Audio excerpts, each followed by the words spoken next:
Thanks for tuning in to the Urban Scope podcast. Of course, I'm back with more hip hop news. And recently, Lil Wayne just posted that, or kind of hinted at, or suggested that the Carter 7 is on the way. Now, if you listen to the Carter 6, you think this is pretty premature, but I looked at it and it's been like a year since he released the Carter 6, it went by fast because it was like last June and we're coming up on June now. So, yeah, it's kind of early, but I had so many thoughts about this one, especially with the reception of his last album, The Carter 6, and even with the reception of Carter 5 and anything that he's done other than features over the last couple of years. It's been pretty murky or pretty very mixed reviews, to say the least, to be nice about it, because Lil Wayne is one of our premier acts that we grew up, listening to and loving, especially my middle school, high school. Well, really, shoot, since I've been preteen. I've been listening to Lil Wayne since I was like 11 or 12 when he released The Block Is Hot and he was with Cash Money. But watching his maturation over the years and decades, from all the way from The Block Is Hot back in the late 90s, I think it was 99, all the way to, the Carter 4 and, in the 2000s, he's probably had the most phenomenal ascension ever, and we got to see all of it because he started out so young.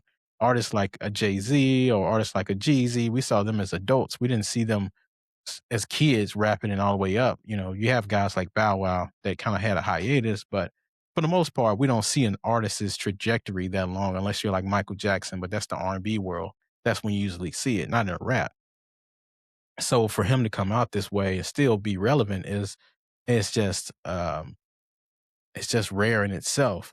But the trajectory of his career now, after putting out so much music and been through so many different eras, he was in the Cash Money era, the Young Money era, and then now he's in today's era, dealing with a whole nother set of rapping and hip hop culture that we have to go through now.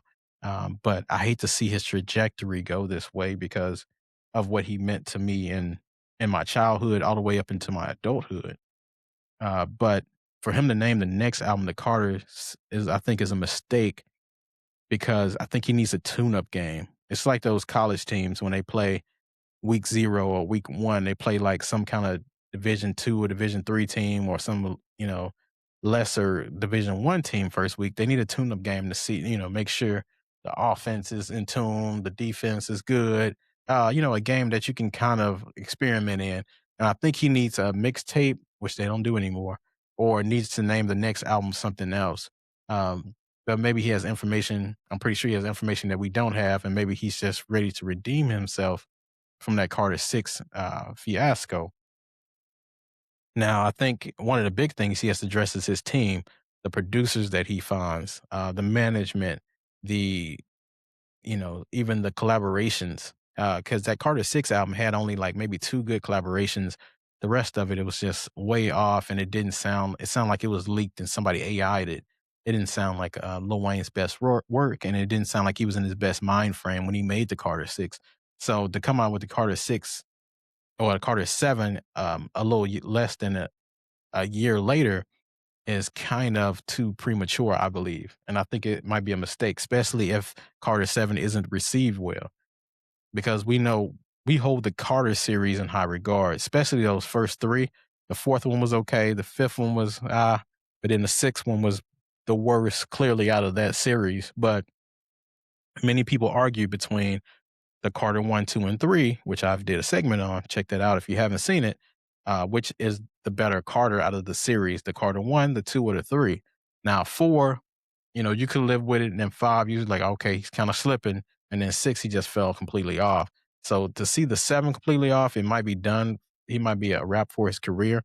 So I definitely don't want to see the next album be the Carter 7 unless it's phenomenal or is back on par with some of the other stuff he's done.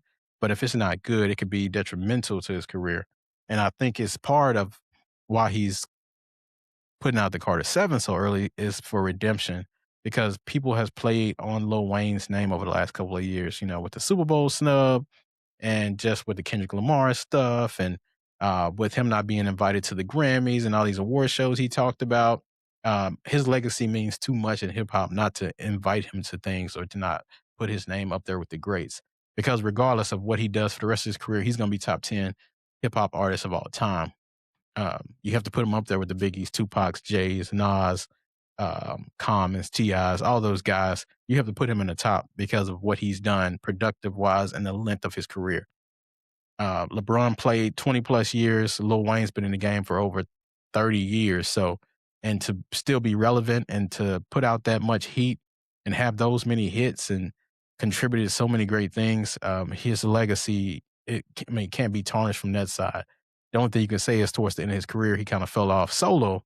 But anytime he's on a feature, i.e., the feature with Benny the Butcher, the Big Dog song, um, I mean, you can't deny what Lil Wayne has done, but I just hope this album is at least average or has at least some kind of resemblance of a Millie or, any of those great hits that Lil Wayne had from back in the day. Got Money. Can we even get a comfortable with Babyface kind of hit? We need something, but he can't name it the Carter if it's not going to be Carter quality. So tell me your thoughts about the Carter 7 possibly being released this year. Until next time, I'll see you next time.